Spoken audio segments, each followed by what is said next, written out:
Good evening and welcome to the third and last weekend of Spot on Economies. The closing lecture of the program contains an opening attitude as it necessarily looks at the future because it deals with questions on decolonizing, decolonization and education. It's a pleasure for me to introduce Surbhi Kesar and Ingrid Kvangraven, who will have a conversation tonight and interview each other under the title of Decolonizing Economics, Theory and Practice. Hello, Ingrid. Hello, Surbhi. Thanks for being here. I will give you the floor immediately before I want to introduce you briefly by sharing your bios with the audience. Surbhi Kesar is a lecturer at the Department of Economics at the School of Oriental and African Studies in London. Her research areas include informal economy, processes of structural transformation and capitalist transition in labor surplus, less developed economies, issues of economic and social exclusion, identity, labor and work, and decolonized approaches to economics. She received her PhD in economics from South Asian University, New Delhi, and she has been a Fulbright Fellow at the University of Massachusetts. Next to her academic work, she is a coordinator for the Economic Development Working Group of the Young Scholars Initiative of the Institute of New Economic Thinking and a steer group member for the Diversifying and Decolonizing Economics Initiative. Ingrid Kvangraven is a lecturer in the Department of International Development at King's College in London. She worked interdisciplinarily, cutting across development, economics, international political economy, economic history, and development studies. Her research is broadly centered on the role of finance in development and on structural explanation for global inequalities. Also, Ingrid is a steer group member and co-founder of Diversifying and Decolonizing Economics. And next to that, she is founder and editor of the blog Developing Economics. She received a PhD from the New School in New York City. And now, after this very formal introduction, I am very happy to give the floor to Ingrid and Surbhi for a way more informal conversation between the two of them and to listen to you later with questions and answers.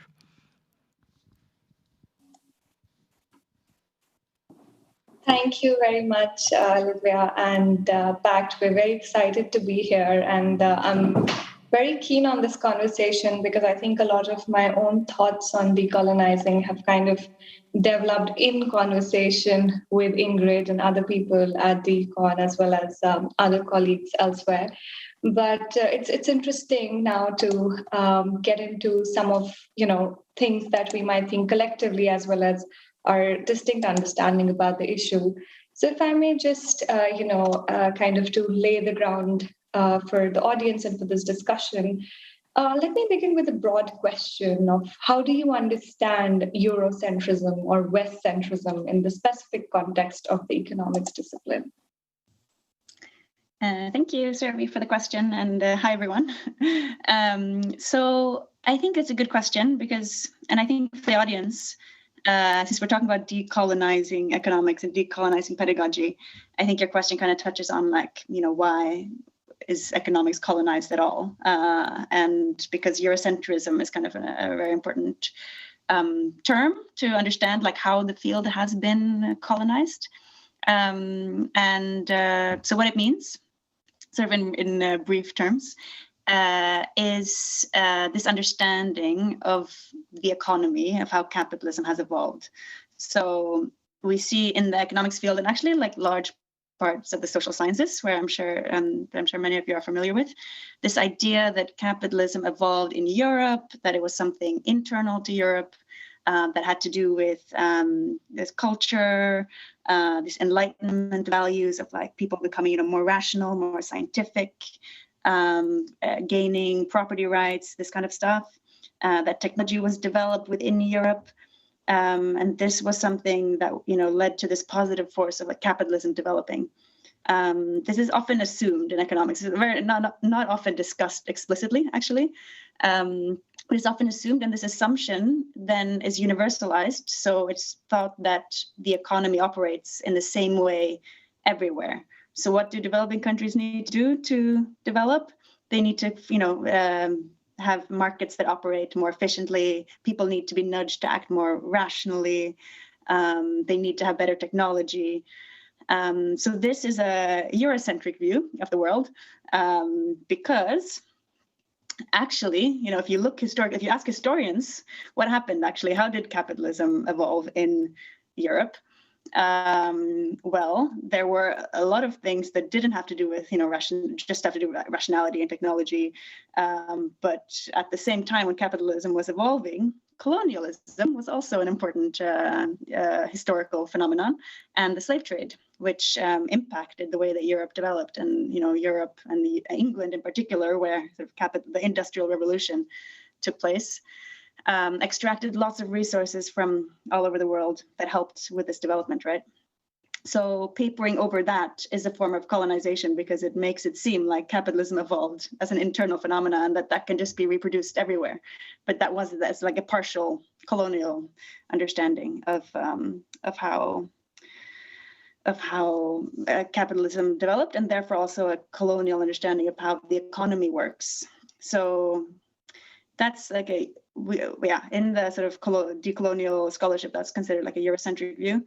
And then you have other views, like South-centric views, which actually take colonialism as a starting point and like look at colonial legacies and how the periphery was colonized, and how that shapes their relationship to the rest of the global economy, and how that shapes their economies in certain ways that I think we can also maybe talk about later on in the conversation.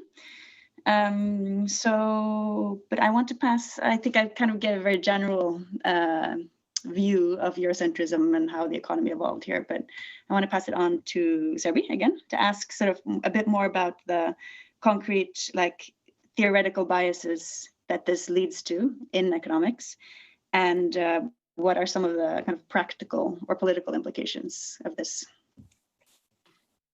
Thank you, Ingrid. That's a very interesting sort of understanding that you've just posited, because it goes away from some sort of a geographical determinism of sorts of what, when we're talking about North and South, geographical North is where the forces of capitalism emerged, and therefore the West soon emerged as this archetype model of economic development. In that sense, like it's intrinsic to capitalism rather than just being the geographical West in a lot of these understandings. And I think that's interesting because that provides a clean segue into what are these theoretical biases that are in the economics discipline. So in economics, one thing that we take as given is, in fact, this view of capitalism where it's endogenously developing, right? And you already talked about how the role of the institutions and how the role of development is basically to have better markets and have better, more complete information, etc. But one thing specifically that I want to touch upon is that this also takes away from the fact that capitalism as a fundamentally exploitative system, where those that are producing are not the ones who are owning of what is being produced. And that sort of a bias remains very intrinsically entrenched in economics. Similarly, development of capitalism as being embedded in long and ongoing processes of dispossession, both in colonies that you mentioned, but as well as entrenched, as well as internally. And that is deeply entrenched in power. Something that similarly happens in terms of racialization of identities that goes on about, or feminization of the burden on social reproduction. A lot of these stems from that understanding of capitalism that you mentioned, and which kind of forms like a theoretical grounding of much of the economic theory. And I feel like another thing probably worth mentioning here is that in that understanding, what happens is that global north becomes that normative rule, and global south becomes the lack, which is not adequately capitalist.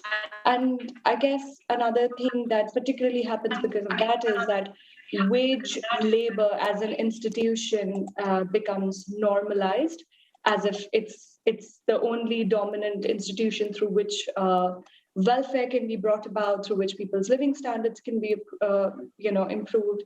And I guess something particular which probably we've talked about in the works that we've been doing, that this, when there are multiple and parallel existing thoughts, only one thought is ascribed the status of being objective or scientific, whereas all other thoughts are basically, deemed as unscientific and partial, and are extricated from any sort of political contestation.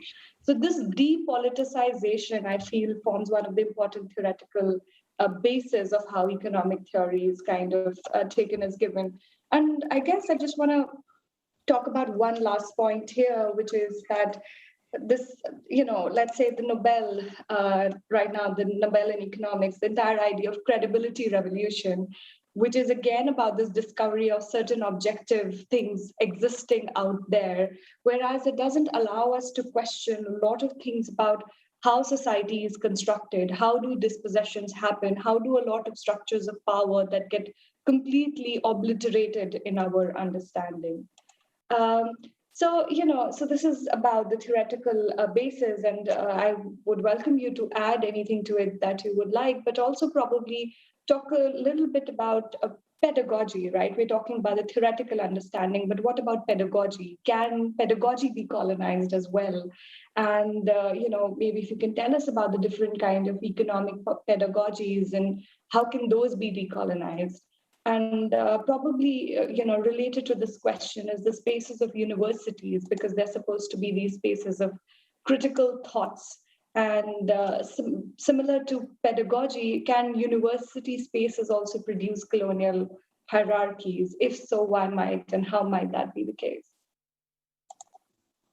Thank you. Those are two questions about pedagogy and universities. And I think, I think you really. It's really important what you said, the addition to what I was saying about the development of capitalism being presented as something that is endogenous. But the other thing is that it's presented as something peaceful, and something that capitalism is presented as something that is, just optimizing efficiency. But and you bring out that, it's not just about the colonial aspect, it's also about like the exploitation and and we saw this, in the Industrial Revolution in England as well. It wasn't just a peaceful, rational process. It was like super exploitative, and there was lots of poverty and inequality at the time. So that's, And then, okay, so what is this? This is, okay, so for those of you in the audience that are not economists, I see that we are quite critical of the way that economics is sort of presented in the mainstream as something that is, objective. I think that's also a very good point that you brought up, that economists present this partial view of the world as the way of viewing the world, like as the scientific, objective way.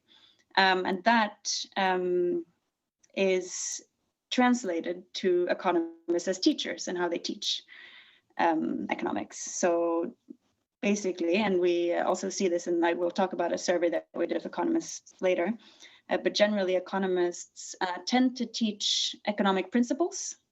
So there's like in the, one of the most famous textbooks in economics, there's this phrase about like learning to think like an economist.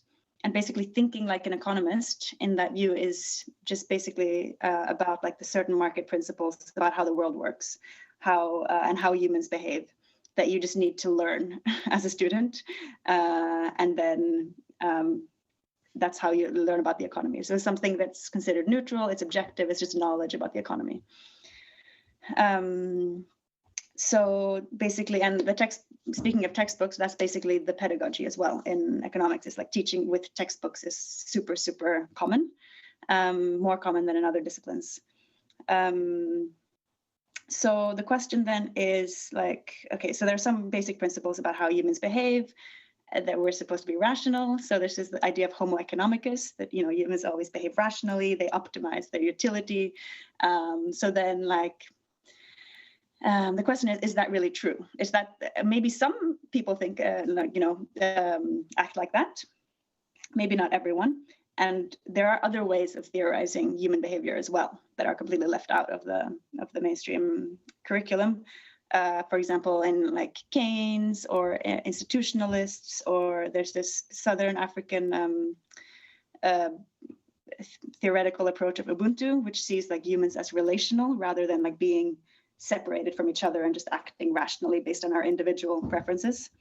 And this has implications for culture. Like if you think about, I know people are from all over the place in the audience. If you say you really like cake, for example, and like you want to maximize the amount of cake, if you're alone, you can just eat as much cake as you want. If you're at a birthday party, or some kind of gathering, and there's a different piece of cake, you might want the biggest piece, but you might not take the biggest piece because that would, because of your culture, you might want to take a smaller piece just because you want to seem humble, or you want other people to have more cake as well, because there are other things that are important to you other than maximizing your own utility. So those alternative ways of theorizing about culture and human behavior are left out of the discipline, and it's like you just learn basically a very kind of simplistic view of human behavior and market behavior as well. So that's kind of the textbook approach, and the way that economists teach is also closely connected to this. So it tends to be that there is a teacher who is the expert, who kind of delivers this knowledge to students who just have to then learn these principles. So there are other ways of thinking about pedagogy, and I'm sure many of you have experiences with different kinds of pedagogy. I mean, maybe some of you have learned, different sciences or whatever in this way, that you just, are given a textbook and you memorize. But in the other social sciences, other than economics, there's much more of like either liberal or critical or sometimes even decolonial pedagogies that are different. Which present you, like one example would be that you learn different kinds of theoretical approaches. That would be like a liberal pedagogy, also decolonial if it's South-centered theory that you're learning. So you could then learn about, feminist economics, Keynesian economics, Marxian economics, dependency theory, which is like a scholarship that comes from the global South, post-colonial theory. And then if you learn, many different theories, then you're not taught that there is one truth and that there is one way that the economy works. You are taught that there are different ways of understanding the economy. So that would be a completely different way of learning, which is much more common in the social sciences, except for economics.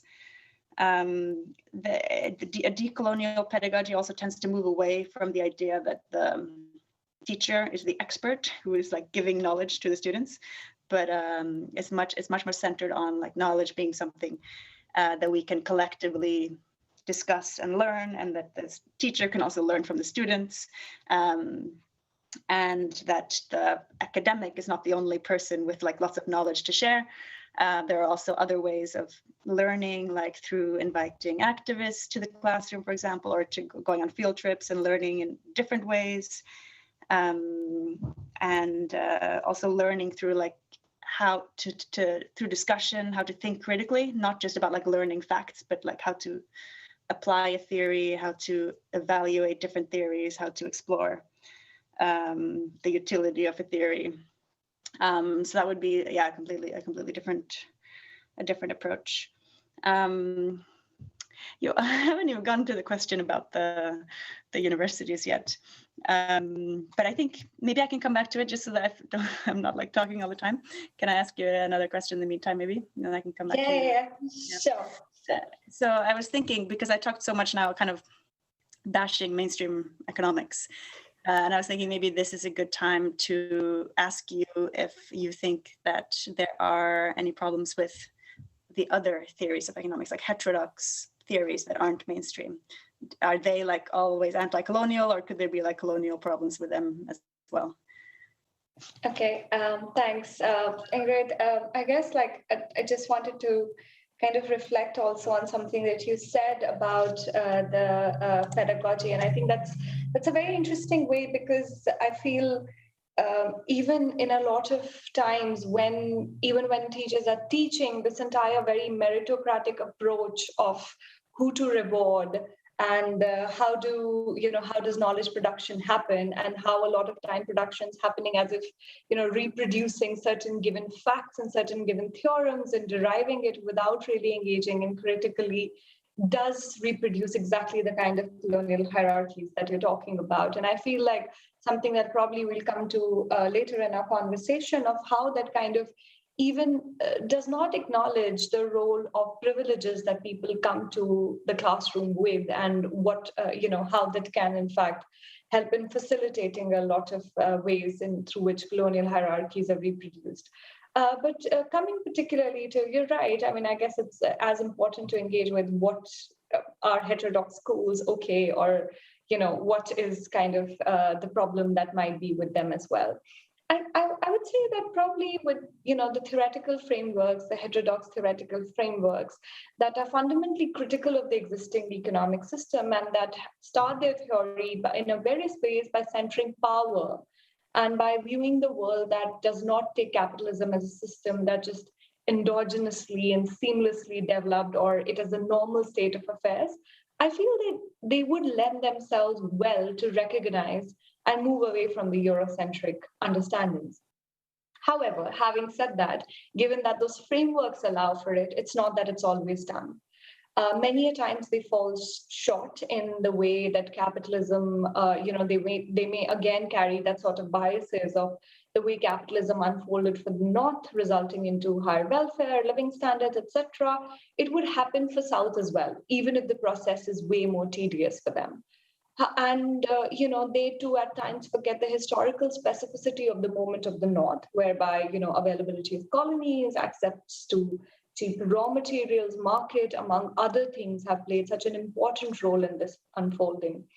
On the other hand, within these heterodox schools of thought, there are other thoughts which are excluded even within this marginalized school. For example, the thoughts that take the post-colonial economies, their specificities into consideration, that recognize the ongoing process of dispossession of people without them being absorbed in secure labor relation. And those kind of strands question this very notion of capitalist development again being unfolding, even if through a tedious process, even if that development is problematic.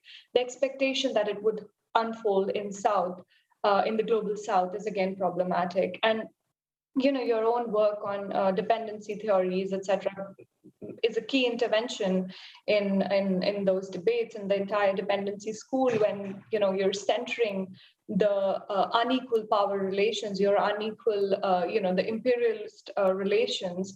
The theory of how capitalism unfolds becomes like a completely different beast altogether. And I feel like those are the theories that do incorporate something like that. Similarly, the theories with social reproduction theories, which stem from the Marxist feminist school, as well as other theories which understand or kind of take into account various processes of internal colonization or racializations internal to these processes that do account for that. So to kind of summarize a lot of things is basically there are frameworks in these theories that lend themselves better to understand these processes of colonization, but there is also a lot of times that it's not taken into account. So the way to go forward is for heterodox theories to also open its ambit in terms of incorporating insights from all these South-centric theories that provide a more, and it's not just like they're only thinking about the South, but rather they're bringing the realities of South as much as a part of these frameworks, which can help us understand our realities better. So on that note, maybe I can go back to you and kind of talk about, we've talked about the mainstream view, we've talked about the heterodox view, we've talked about how this is reproduced in pedagogies, but now is universities, right? Like education is supposed to be a space that is supposed to do away with these hierarchies. And do you think universities are actually doing it, or can universities themselves be an instrument through which this is established even more? Yeah, that's a great question. And I mean, I think a lot of us as students come to universities thinking that they are these like beacons of critical thinking, and this is where professors can sit and like just think and be super critical. And I think I thought that when I was a student. And then you get to the like you sort of become a part of the structure and you realize that okay, there are like super like difficult constraints.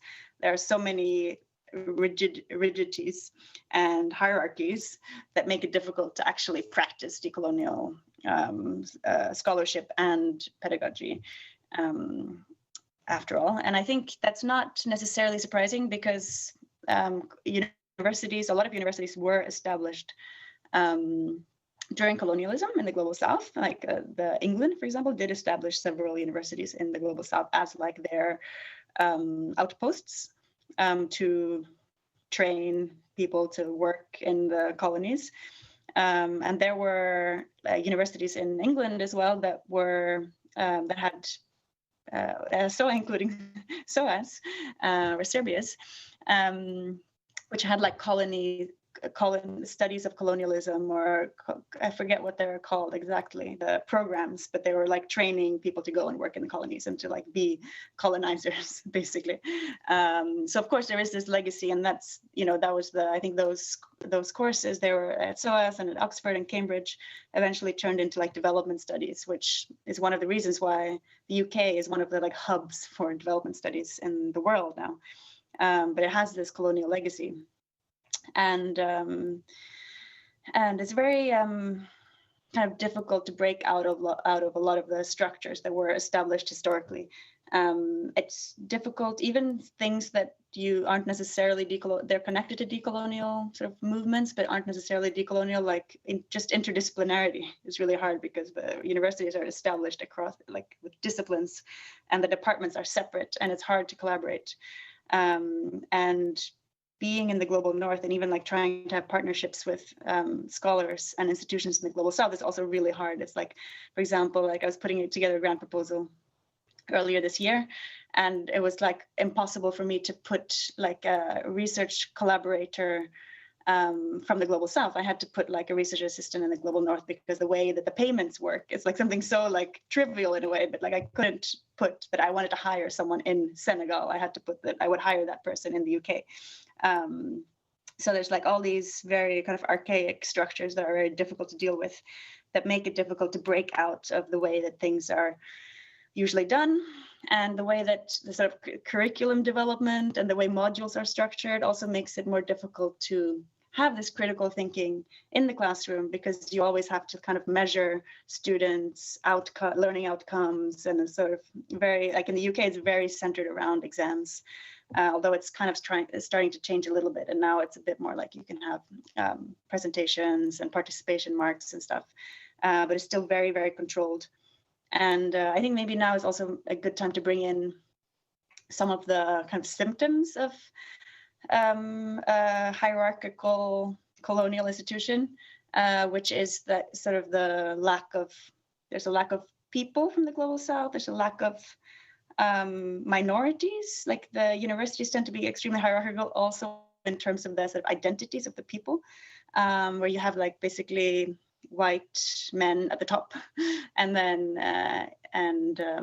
there's like a hierarchy where there's like a massive gender pay gap also in the universities, and a pay gap between white and minority scholars. So that's also something that's very difficult to change, and you see it kind of happening through it's all these like the micro processes where like it affects hiring decisions, it affects promotion decisions. So in the end, you end up having certain types of people being at the top of the universities, as well as in the field of economics and other social sciences as well. So that's a very, very different reality from this like critical, open university that we often kind of fantasize about. It's actually much more difficult to break into it for anyone who kind of thinks differently about scholarship and about pedagogy, and also people who look different from the majority in these universities. So yeah, so I guess those are some ways that universities could actually reproduce some colonial legacies. So I wonder if now is actually a good time to move on to the survey that we've worked on.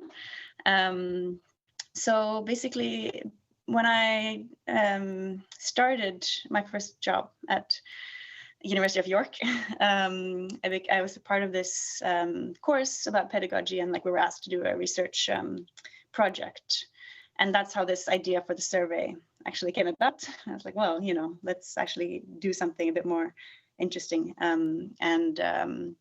so I collaborated with Surbhi on this, where the idea was to find out what do economists actually think about how to reform pedagogy, and especially how to reform economics, pedagogy, and teaching in a decolonial way. So the survey went out to economists in the top economics departments in the mainstream, but also top departments in politics and development studies, but then to the economists in those departments, right? And so that meant that it went out to basically a lot of global North institutions, because they are like technically, according to the mainstream kind of evaluations, they're at the top of the discipline. But there were some global South universities as well, especially when we looked at heterodox departments. And the focus was basically asking economists to answer their thoughts about how they teach, if they think there's anything wrong with this idea of thinking like an economist that I mentioned earlier, if they think there's anything wrong with a textbook approach, if their teaching involved also looking at colonial legacies or structural racism, and basically asking them what they think is a problem, and do they think eurocentrism is a problem, do they think coloniality is a problem, etc. So, and I thought the findings were really interesting. Do you want to talk a little bit about the findings, Surbhi? Yes, I could do that. Thanks, Ingrid. So what I'm going to do is to just kind of show some survey results, which, kind of will come close to a lot of the things that we've been talking about here. I'll just share my screen and I'll show you a graph. Okay. So I hope you can see my screen now. And what we have here is basically different questions, as Ingrid talked about, that, whether you think that we need to move away from textbook teaching. And textbook teaching, as we already talked about, is basically one specific way, one objective understanding of understanding the economy and the world around us. And it's interesting to see that there's been, in fact, a large variation by which department these economists were based at, whether they were in mainstream departments, which is basically the light green color, and whether they are from the pluralist or heterodox departments, which is the blue color, which we also talked about are basically frameworks which might be more amenable to decolonizing, or other departments of politics or development studies, which is in the yellow bar. But one thing that I want to draw your attention to is that if you look at the total proportion, only 41% think that we do need to move away from a textbook teaching. One could say that, look, it's positive, it's at least 40%. But at a moment when our discipline is going through such an important churning, and at a moment when, the world has been pushed into crises since, particularly 2008 global financial crisis. And now this is a pre-COVID survey, but even since 2008, that's been this important moment of churning for the discipline. We can see that only 41% think that we need to move away from textbook teaching. Only 36%, if we come to the next one, think that we need to stop thinking like an economist, as if there is one particular way of, being an economist, which goes to our point of having a very one singular monolith understanding of the world. We also talked about whether people, felt that they had difficulty in relating to the standard economics curriculum, and only 35% said yes. But here's the interesting thing. When we divide this up by different departments, if let's look at the first set of bars, we actually find that 41% of mainstream, 32%, only 32% of those in mainstream economics departments said that we needed to move away from textbook teaching, as against 54% from pluralist department and 60% from, other political science and development studies department.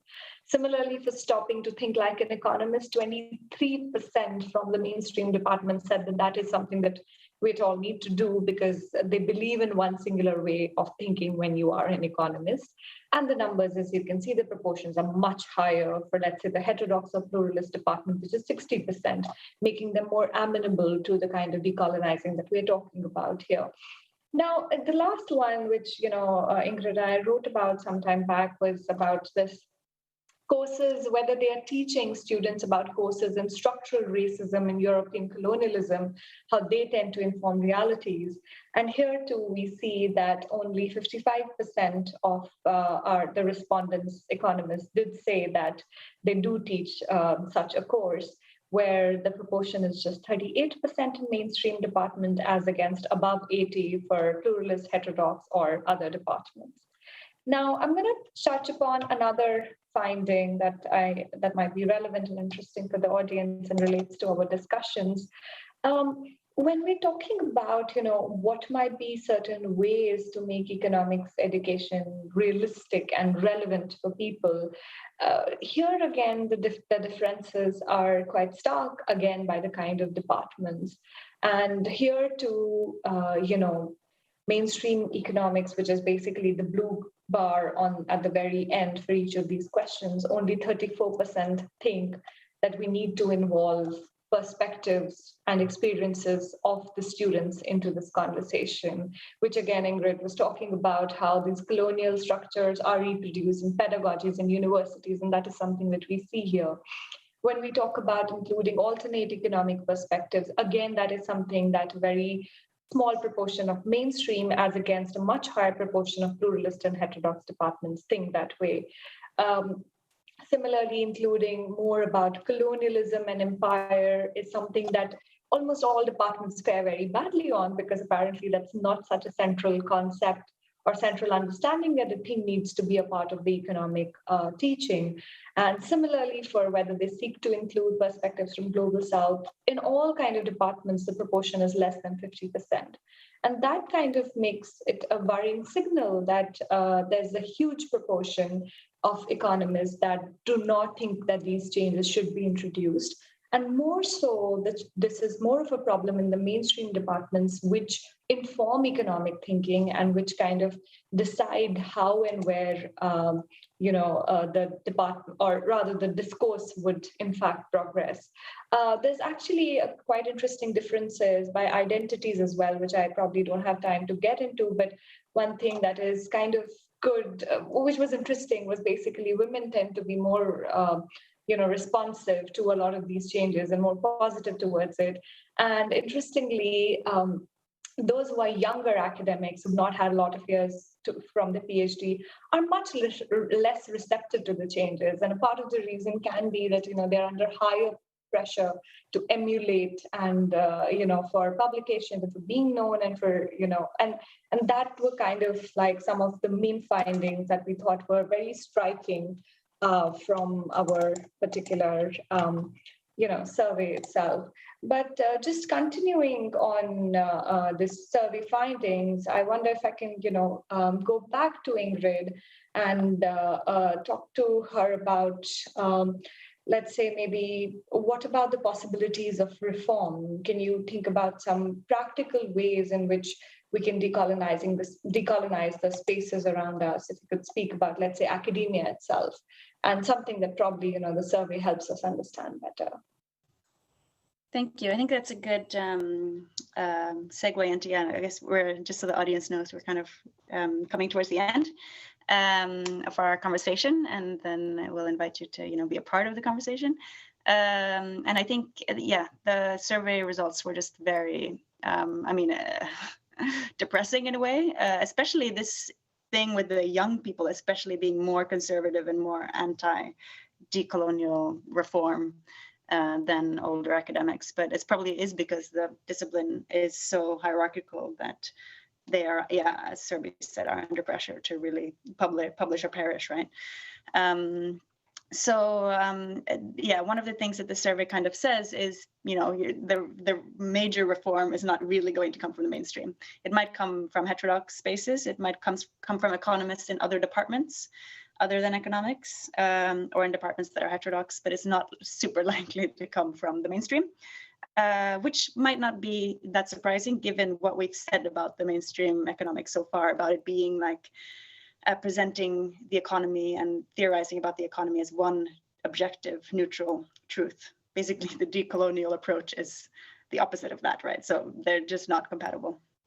But to talk about like practical ways, I think is really important. And I think it's something that we can all, or we should all reflect on, economists or not. It's about recognizing that there's sort of historically oppressed groups and ways of thinking in society, and how can we actually, counter this oppression. I think there's a structural problem that, we need to change at a structural level, but there are also things that we can do at a more micro level.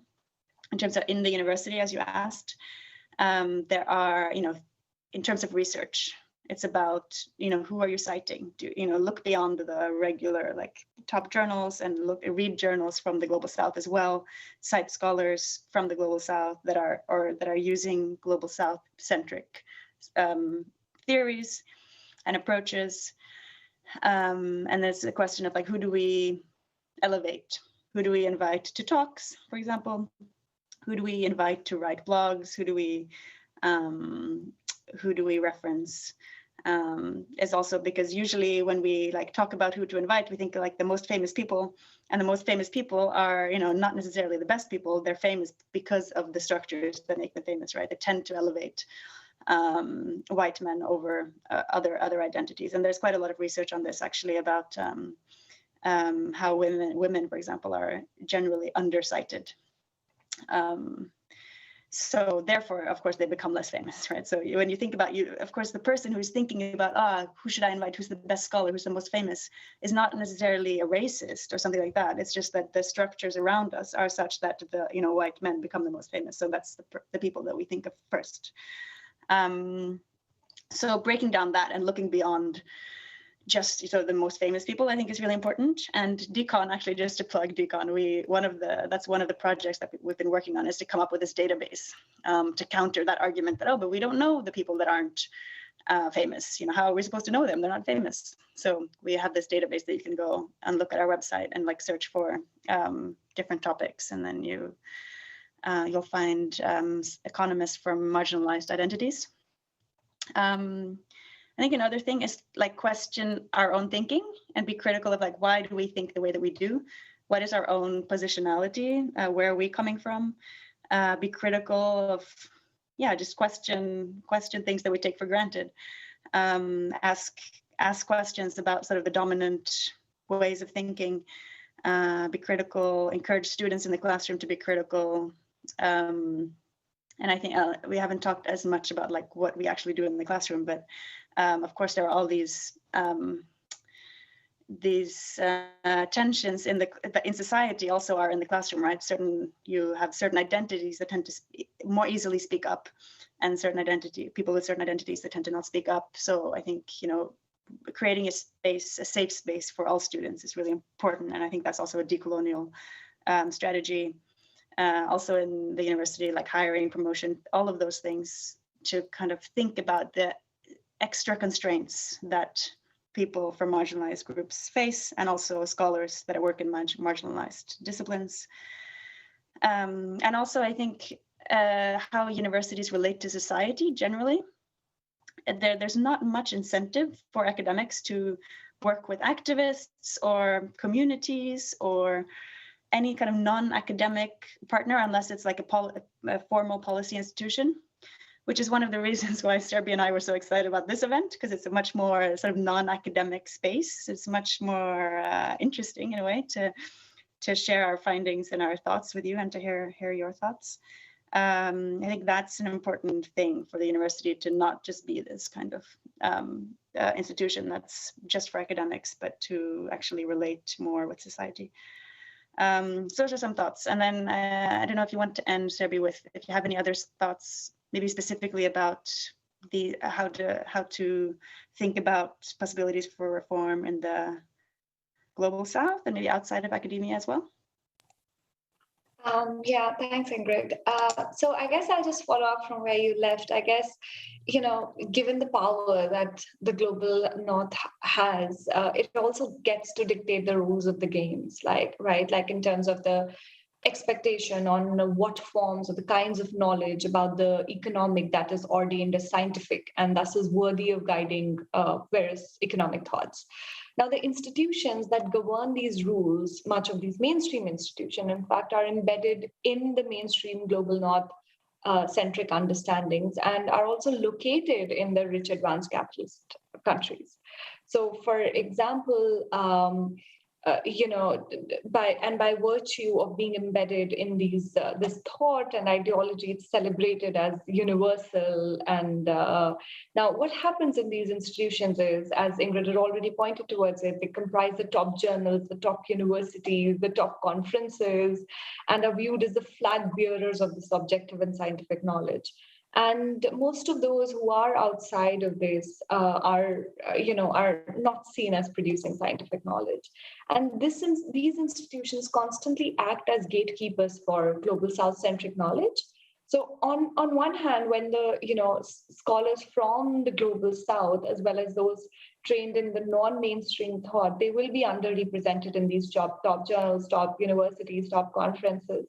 They also face stricter standards in hiring, and works on global South are likely to be rejected because it has a more regional focus. For example, in one of my works on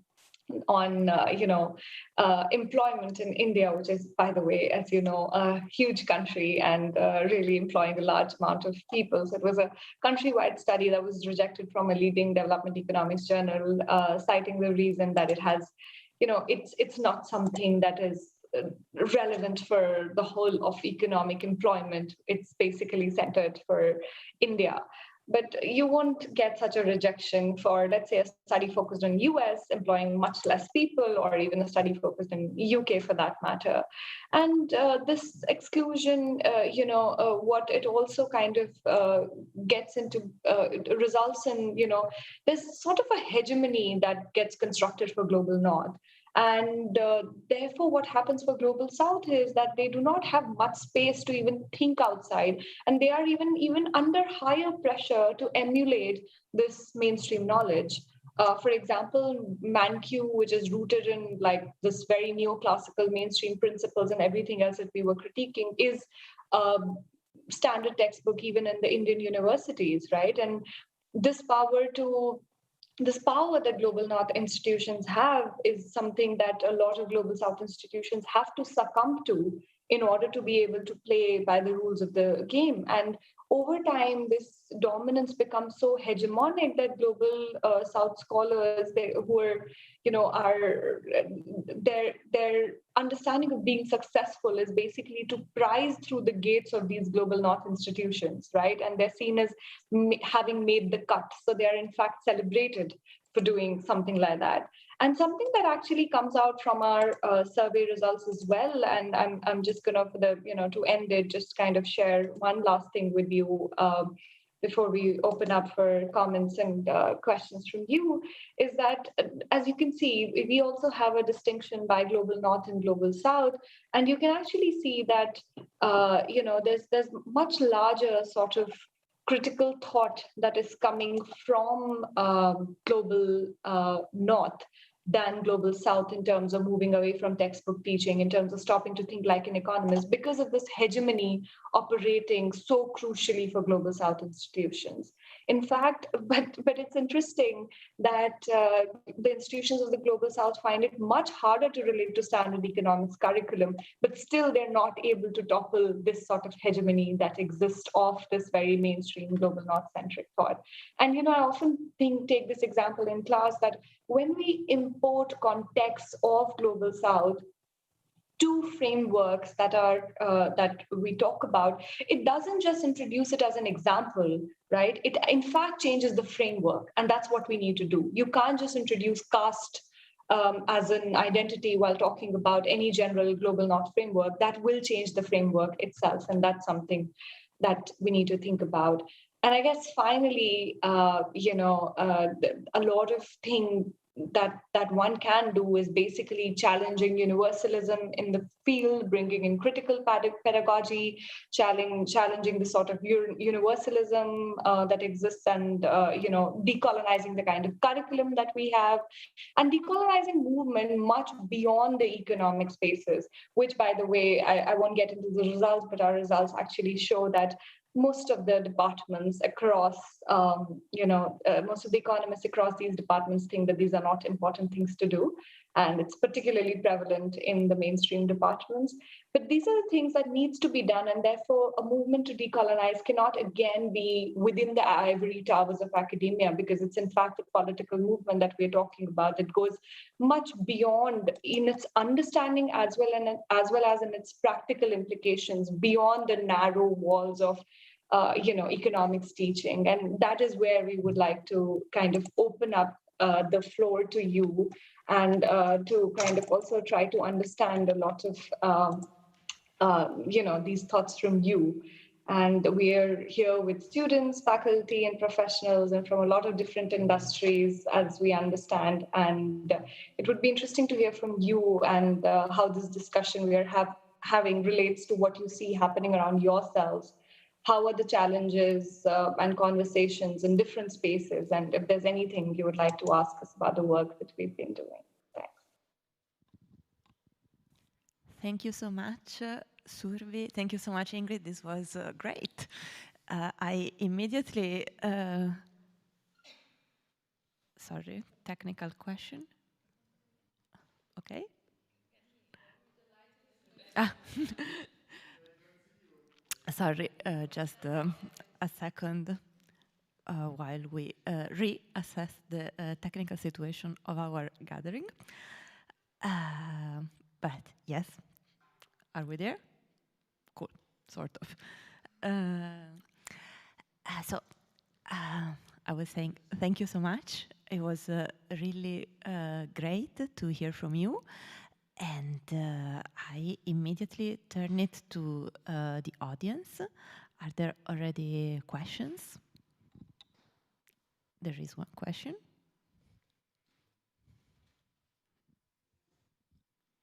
Thank you. Thank you for this insight, and I also very much enjoyed. Do you hear me well? Okay, I never. Great. Trust this. I really enjoyed your format of dialogue, and then, as I understood, you were introducing us into a little bit of a more general economics critique, and then you went into university and pedagogy. So I wasn't sure I followed 100% like how the economics practice and the pedagogy are related, and if your vision is to change the big paradigm in academia, and the next generation of economists will go out and have this different mindset to change things on site, or if there's shortcuts that could lead more directly into influencing practice of economics, or also on the other hand, how much this way of teaching and pedagogy is just a representation of how things are practiced in economics, and will always be a reflection, or a mirror, that it's harder to question only in academia. Yeah, I hope. Thank you.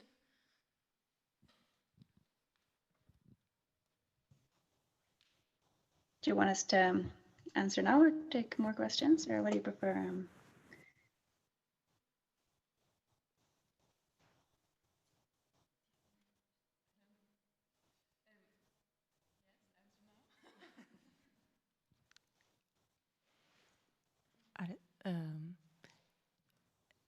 I'm not sure if Ingrid or Surbhi, did you hear the question? Or? Yeah. I was just wondering if you want to take more questions, or should we just go answer okay, this one? sorry, because from this point, actually the audio, just other technical. I think from this point where I'm sitting right now, the audio is not perfect.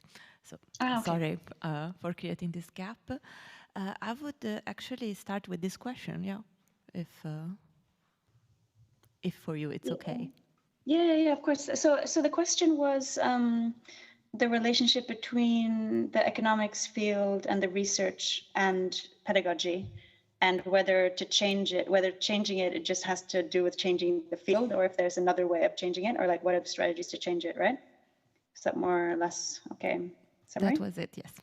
Yeah, cool.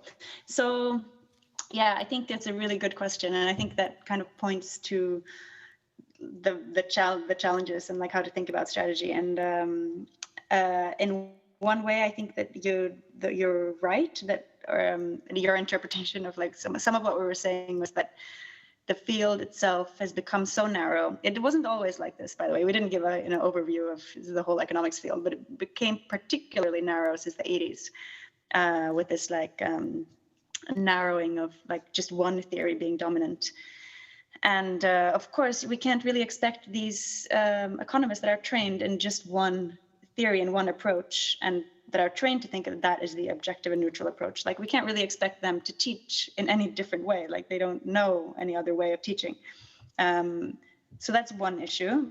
But then the other issue is that even if they did know lots of things about decolonial and heterodox approaches to economics, it wouldn't necessarily benefit their students to teach them those things if the objective is, if their main goal is to make their students successful economists, right? So if they have like PhD students that are going on to the current job market, the main thing is to be like super sharp in methods. And that is the most important thing. And if you teach those students lots of decolonial theory, that's not going to help them on the job market. So basically, the teaching is constrained, what students learn is constrained by the professors themselves, but also the structures, in which the professors find themselves. So that is a key thing. So how do we and I think Surbhi was saying this a little bit, so like the revolution isn't going to come from the mainstream. Maybe because of these structures. I think we've discussed this quite a bit with Surbhi and others in Decon and in other sort of activist organizations. Like, what do we do? Like, do we target the mainstream? And to some extent we do, like, try to raise awareness about this. And there are students in mainstream departments that are very keen to learn other theories. The problem is a lot of the time they end up switching and go to sociology or politics or something like that. But there was a student movement after the financial crisis that it started in Manchester, and then it kind of became a global movement, that rethinking economics, that they had some gains in mainstream departments, but the gains were very small in the sense that they would the departments would introduce like an elective so that students could learn about history of thought, like as if they really wanted to, but they wouldn't change the core. So like very small changes. Whereas I think students in other disciplines tend to be much more open and much more kind of activist about these decolonial and heterodox theories. So it could be like, and those, we engage with those a lot as well. And I think that a lot of there are heterodox scholars that have become quite big and famous, but never they're not attached to an economics department. They'll be like at a Center for Public Policy or something like that. But then they can still, be quoted by Financial Times or whatever. But so I think those scholars kind of chose to just not be a part of the discipline because they wanted to do something different. And I myself am here in the Department of International Development because most departments that are like serious research institutions don't have very mainstream economics departments. So SOAS for Serbia is like one of very few exceptions in the world. So that's a dilemma where I think we're kind of engaging with both and doing both, but I'm not sure what the best strategy is to actually like shake things up properly. I feel like putting pressure from outside is is somehow has been more efficient. But I mean, we haven't really had like massive gains either. I don't know. What do you think, Surbhi? You have anything to add? Yeah, I mean, it's a very interesting question. And I guess, like Ingrid, you rightly pointed out, something that's been one of the biggest challenges in terms of grappling with. One thing is that even when mainstream economics is coming to talk about decolonizing, because, there's been just so much pressure that's coming from various students as well as, young researchers, organizations, including the Econ, a lot of times it just becomes a lip service to decolonization. And it's like, okay, let's introduce a global South person and who's going to be, but that, as we already talked about, that there's so much pressure to emulate that you will in fact find a lot of people from global South working on these very orthodox ways of understanding. And that doesn't take us so far. In specifically talking about the kind of leap from theories to pedagogy, it's also that, let's say, if a pedagogy is critical or liberal or even going as far as decolonized pedagogies, what really happens is that you're not, in fact, introducing students to one school of thought. It's not about just understanding, okay, this is our way of learning and there's this one way, or rather there's this set of dominant theories, and that is what you need to know in order to go out in the job market, as Ingrid said. The point is to teach students not just alternate theories and to tell them more ways of thinking, but rather to train them to think. And I feel like we are in an economic system where we don't want thinkers. And by who doesn't want thinkers, it's power doesn't want thinkers. Because the more thinkers there are, the more critical questioning it will be. For example, we can see with the rise of populism all across the world and with the rise of right-wing movements all across the world, what really is happening in a lot of these things is the issues for working class also becomes the issue of an anti-immigrant issue. It doesn't become an issue so much of why is it that workers do not have or cannot enjoy the higher living standard when wealth is increasing so much. It's not the neighborhood Mexican or the neighborhood South Asian who's taking away the jobs. There is something else happening in the economic system itself. And if people are introduced to those ways of understanding that what are these systemic problems, what are these structural problems that are causing it, there wouldn't be enough fodder for these populist movements to rise on the base of this very anti-immigrant sort of narrative that keeps on building. And I feel like another thing in which it would expand our spaces around us, various times when we are trying to work with communities, something that a lot of people involved with this initiative do, which I think is amazing. Along with that, what needs to be brought out is a recognition that as we are solving these causes, how is it that it broadly reproduces as the structure, as the economic system reproduces itself. It's not just a problem of a community. There are possibilities of taking or thinking about these local issues in a global way. And critical pedagogies and decolonizing pedagogy provides the tools to do that. So when it's not just one economic theory, it's different economic theories talking about different entry points to theory, talking about different ways of thinking. What we are telling students is, okay, don't just learn your methods and do something and prove something, rather know how to think. And I think we as a society are moving away from that entire Socratic dialogue, so to say, of thinking. And one last point that I wanted to just say is that a lot of people are often very worried that, and something that I feel I've seen in a lot of economics department, that they're like, you're talking about very big ideas, you're talking about changing the economic system, and how do we do that? That's not really a possibility. I mean, we have to realize that this history of capitalism is very recent, right? It's been just a few hundred years that we've had this. We've had alternate societies before that, which a society where you are a free labor, where you're a free worker, so to say, you're not a slave, is very, very recent. So why are we not, giving the right kind of tools for people to question any system that reproduces such inequalities?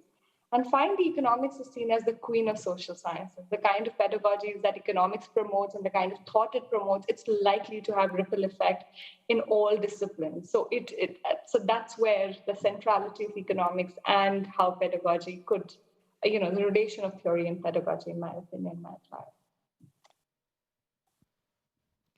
I think there is a question from the online audience.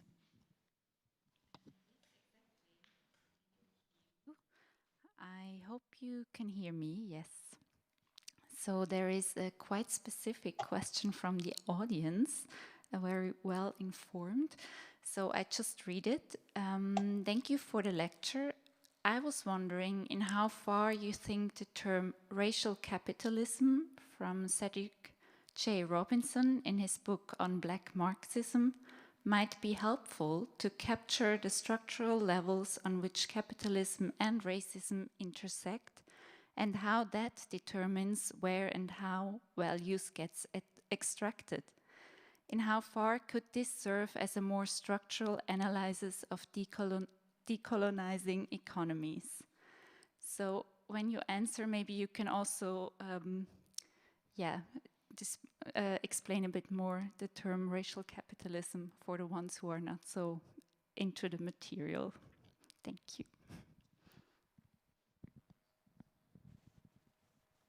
Thank you. Should I go first, Shirley?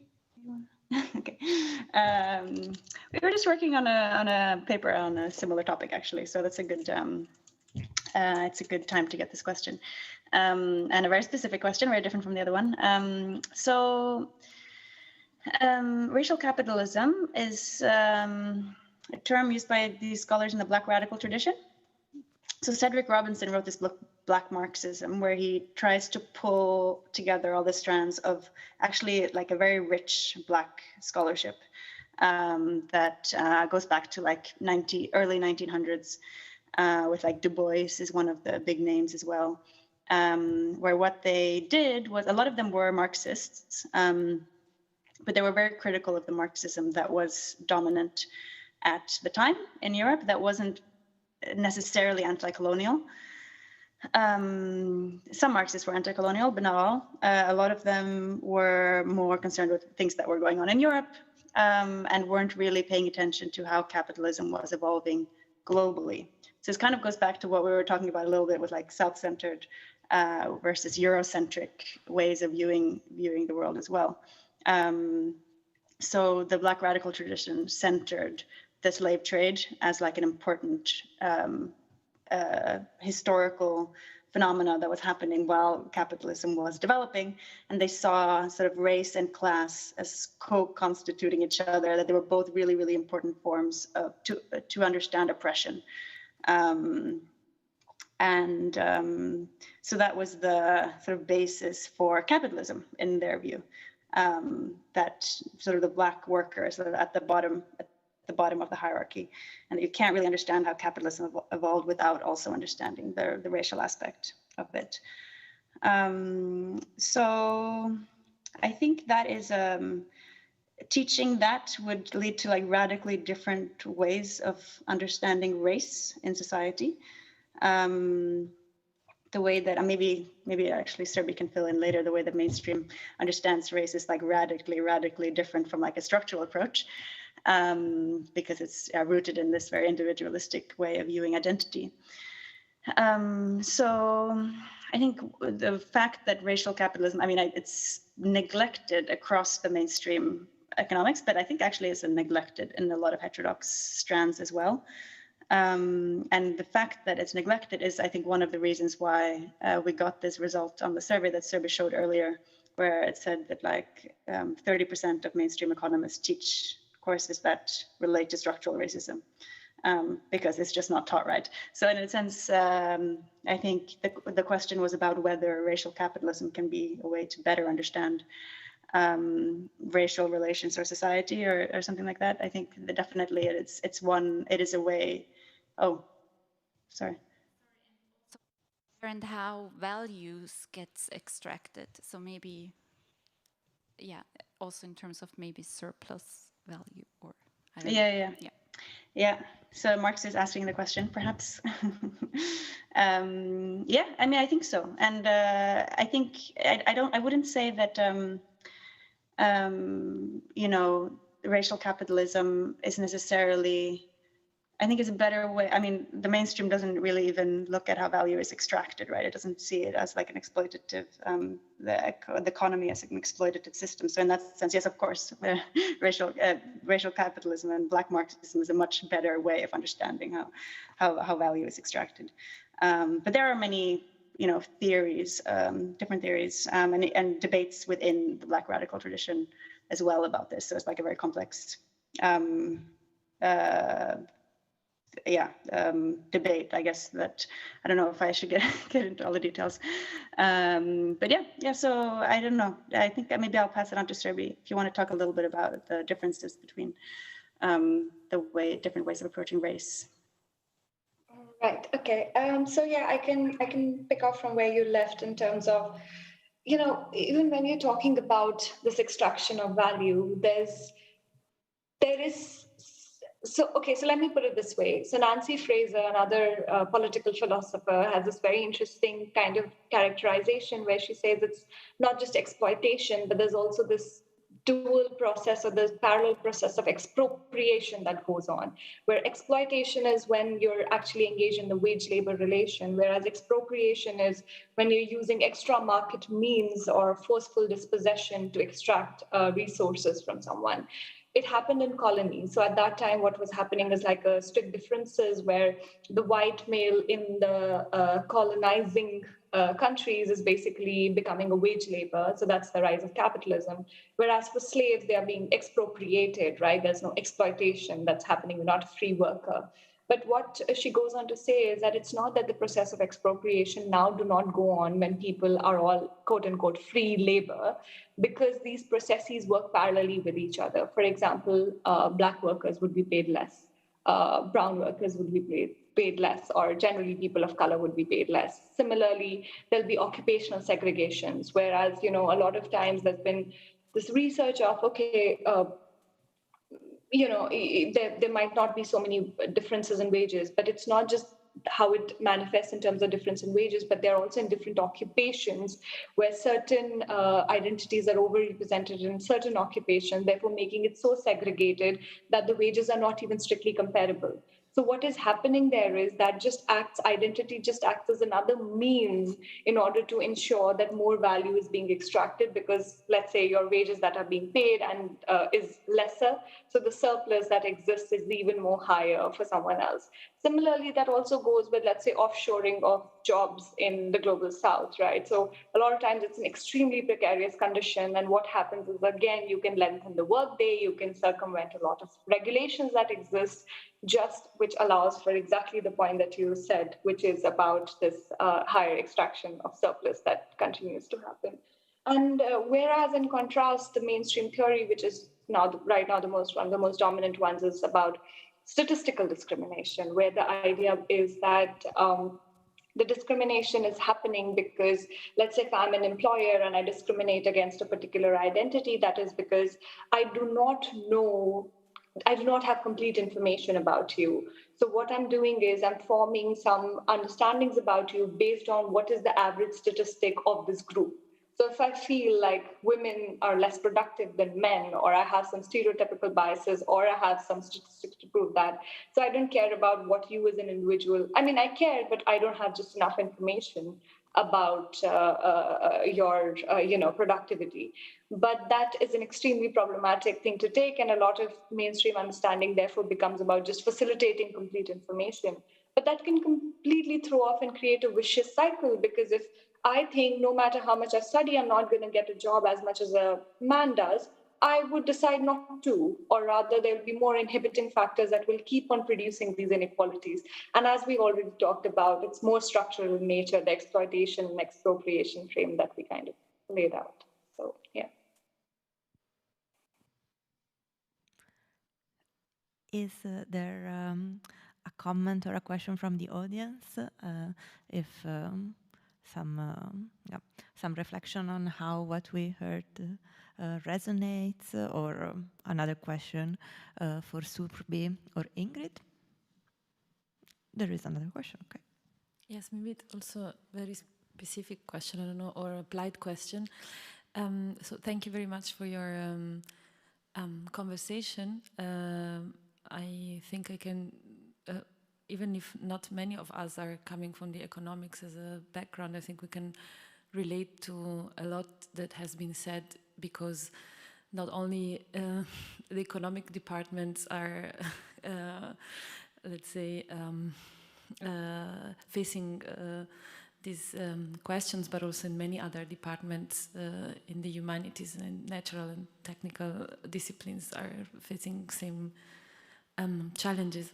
So I was wondering regarding this aspect. So you were talking about different pedagogies and different experiments that you can introduce in the teaching in order to decolonize what has been thought.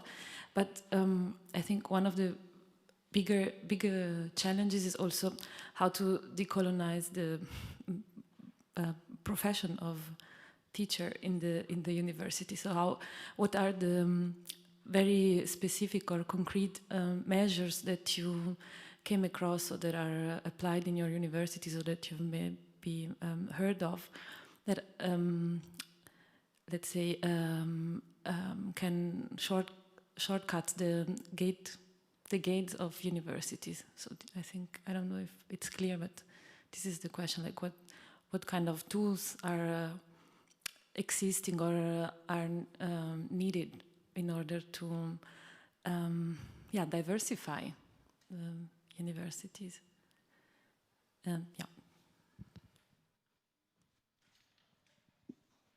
It's a great question. And this is something that we also talk about a lot in Decon. And this is also, I think it's hard because the project with decolonizing is such a big structural thing that when you're at, but then actually, like in a lot of talks, people ask like, but what exactly, give me a tool that I can use. And then it's like, oh, it's hard to really come up with those. But there are, of course, lots of strategies that you can do as a teacher. And there are, and you're absolutely right. And I think to bring in that this is not at all a discussion exclusive to economics. On the contrary, this discussion is coming extremely late to economics. The other disciplines are much, much, much more advanced than economics, which is why basically there's not much work at all on this in econ. So I think the first thing that a lot of people go to is the curriculum, like who do you teach, basically. So I think that's like basically the first place to go. So one simple decolonial thing would be to introduce different perspectives and also perspectives from the global south as well. Not teach from a textbook, like not teach one truth. In terms of decolonizing the curriculum, I think that's one, bring in the different perspectives, bring in history, actually bringing in discussions about empire, imperialism, racism, colonialism. In terms of the way that we talked a little bit about like the symptoms that kind of legacies of colonialism that kind of manifests in like lack of diversity, which I think are also important in the curriculum, like to have a diversity of scholars, not just a diversity of perspectives, because what students read, like if students can't see themselves in any of the authors, that also makes students feel excluded from the profession, right? When there are no women authors on the curriculum, for example, or no person of color on the curriculum, or no woman teaching a course, or no person of color teaching a course. Like in myself in my PhD, I did 3 years of coursework and was never taught by a woman. And like there's like rampant sexism in economics for very, very many reasons. But I think one of them is also that like me and my peers, we just never had a female role model. Like women were not seen as experts or authorities in the field at all. And of course the same is like scholars from the Global South, scholars of color. So there's a whole debate about like how to decolonize the curriculum, and it's much more advanced in other disciplines than economics. But there's we're having a lot of discussions about that as well, and bringing in different perspectives and scholars is really important in terms of that. In the classroom, there are, of course, like strategies in order to be inclusive that have to do with, doing more group work to make it more possible to participate for everyone, having assessments that aren't just about exams, but also about like essays, for example. I mean, that's also kind of a traditional assessment, but it's it's one that invites you to think critically rather than just regurgitate stuff that you've learned. I could go on, but I'm wondering if I should just pass it on to you, maybe Surbhi, if you want to say a little bit more about decolonizing in the classroom, or even the how to diversify the teachers themselves in the profession, or I don't know what you feel like. Right. Yeah. So no, I'll take off from what you said about in the classroom, and this is something, when I was teaching at my last university, I've just started teaching at SOAS, but even at the last university in India, one of the experiences that I had was that there was a lot of diversity because there was, special there was some sort of ways in order to incorporate people from diverse backgrounds to come into the university. And I realized a lot of times the examples that we gave and the way we approached just this entire subject was so alien. You're talking about construction wage workers and formal labor, and there's students in my class who have experiences of belonging to family who are in these really precarious working conditions. And the way we are talking about it in the class as a very automated way of thinking about it without really understanding the complexities, I think make a lot of people really distanced from what we're learning. So one of the examples is, it's a common thing that you understand that more wage workers going into jobs is basically a good thing for women empowerment, because as women go into employment, that expands their, that modernizes the entire concept of modernization and development. Now, this was something that was basically shared with me by another researcher, sociologist, Divya, in her research. It came up, and it was something that later one of my students also talked about it. They'd experienced it in their own reality, was that when the construction wage workers were being paid at a lot of construction sites, which were in extremely precarious conditions, now when women were going, or rather it was rather than paying one wage, they would be paid what was called a couple's wage, like as a literal translation, where the idea is that rather than two people getting $1 or 1 unit of wages, the whole couple will be given 1.5, and it will be given to the man, and the woman is now the 0.5, which is a +1 to the man who's getting the wage. So it's not causing any sort of, traditional ideas of development and modernization for women entering into the workforce. And I feel it is when examples like these, which are so specific to context, that are brought into theories themselves change. And I think that is the task of a critical teacher, that how do you bring these examples of context not as something that's there, but rather relating it to various such understandings.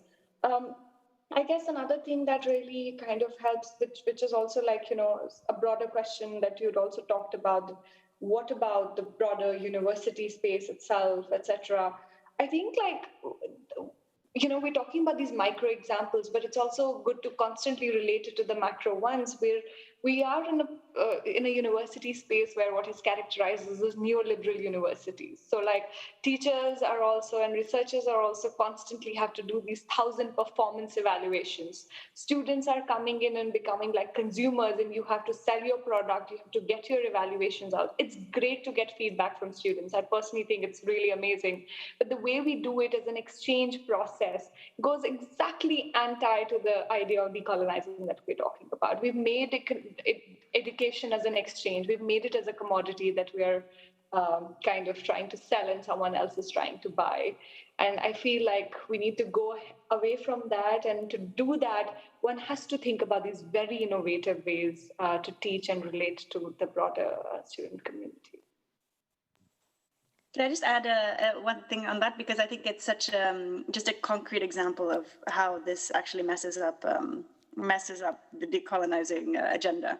In my previous institution, some of us in the Decolonizing the department group wanted to add some evaluation questions to the student evaluation form, which is standard, about diversity and inclusivity. And we weren't allowed to add it because the questions are standardized to kind of mimic the National Student Survey, which is the one that is done in the UK, which ranks all universities according to these like certain very standard questions.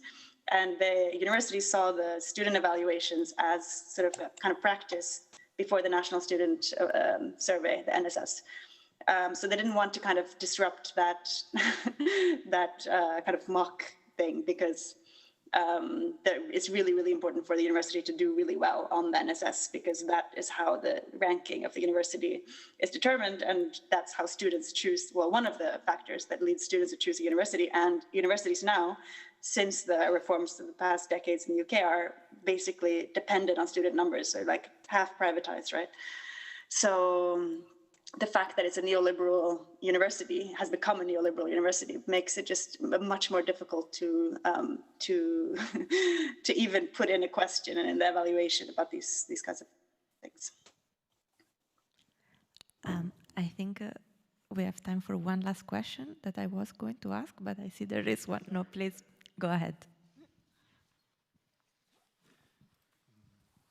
Hi, thanks for your conversation. I just wonder, you've been speaking, we've been listening, people have been asking questions for about an hour and a half, and I wonder if it's possible to talk about decolonizing and capitalism we haven't once mentioned the environmental crisis or climate change. And I was thinking of Jason Moore's notion of the Capitalocene, and I don't know if it's too late in the day now to introduce the elephant in the room, but can you speak to that a little bit, if there is time?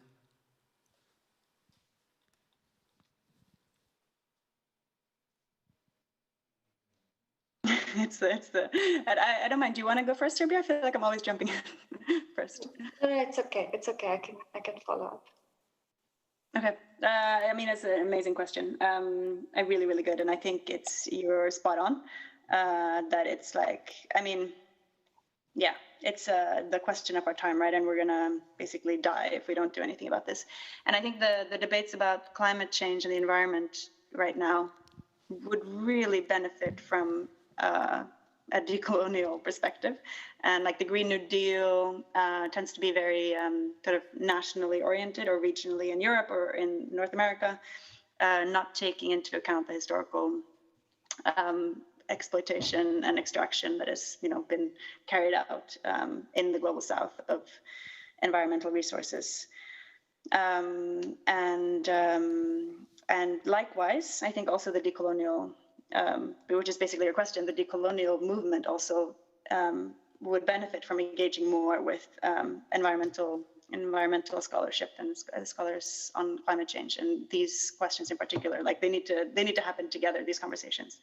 I think because we can also link this to Eurocentrism, right? And like this, because I think the Green New Deals that are now being exported in a lot of development policy, like they're developing countries are being told to kind of follow the similar policies that developed countries are following in terms of investing in windmills and clean technology and solar power, without taking into account the ways that the environment and the economies and the societies and the institutions in these countries are structured very, very differently from countries in the advanced countries, because a large part of colonialism was going into the colonies to extract. So those societies and the environments that are structured in a way that is like extremely extractive, and a lot of them are basically based on raw material extraction.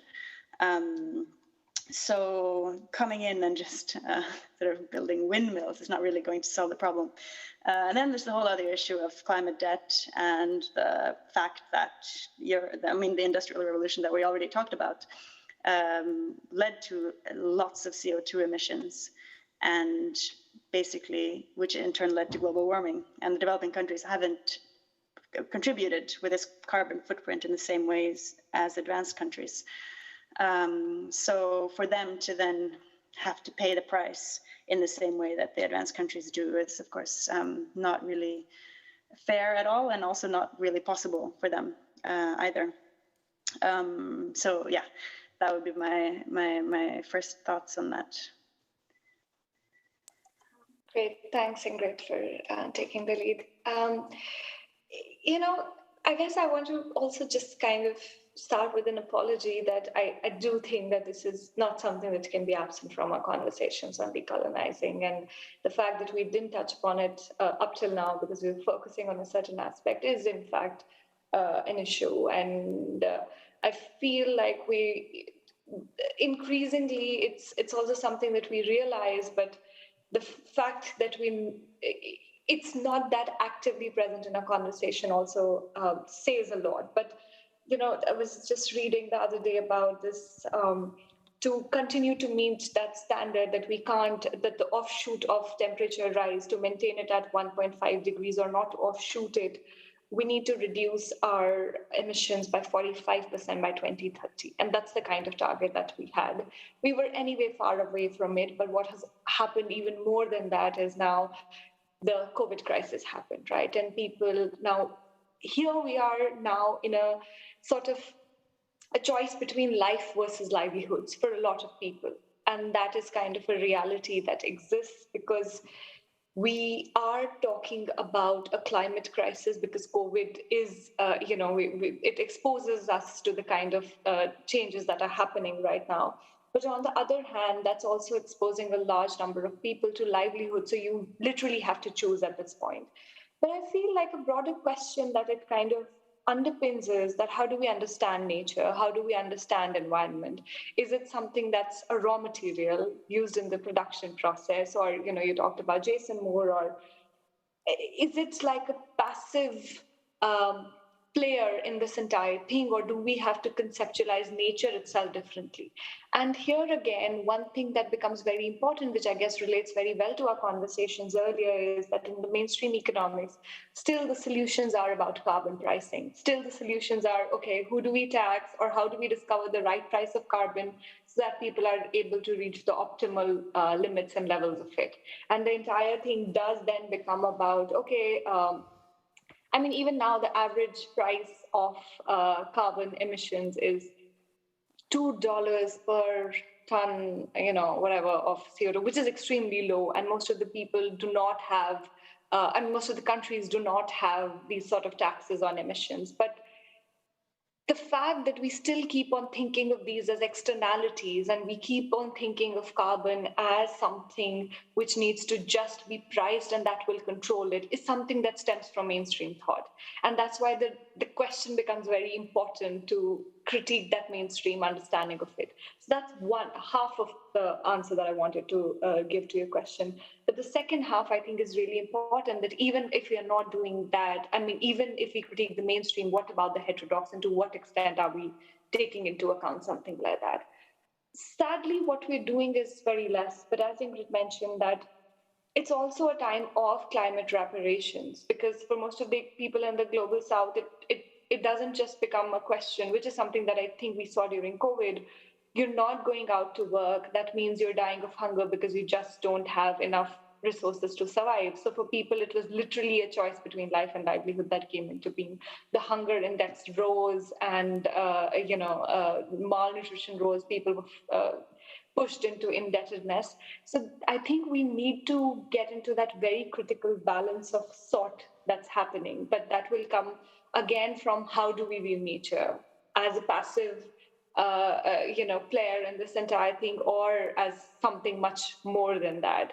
But yeah, I'm also sorry that I don't have the I won't be most articulate with an answer to this question, but that also means that I'm grappling with it myself, because as you said, we can't ignore the elephant in the room. It's a little too near right now. Thank you so much. I have to now close our conversation. A very big thanks to Ingrid and Surbhi for joining us, and to you and to the people who followed us online. And I can only wish you a very good night. Thank you so much for having us. This was really, really nice. Yeah. Too bad we can't be there in person and have a drink with you afterwards. Next time, for sure. Thank you.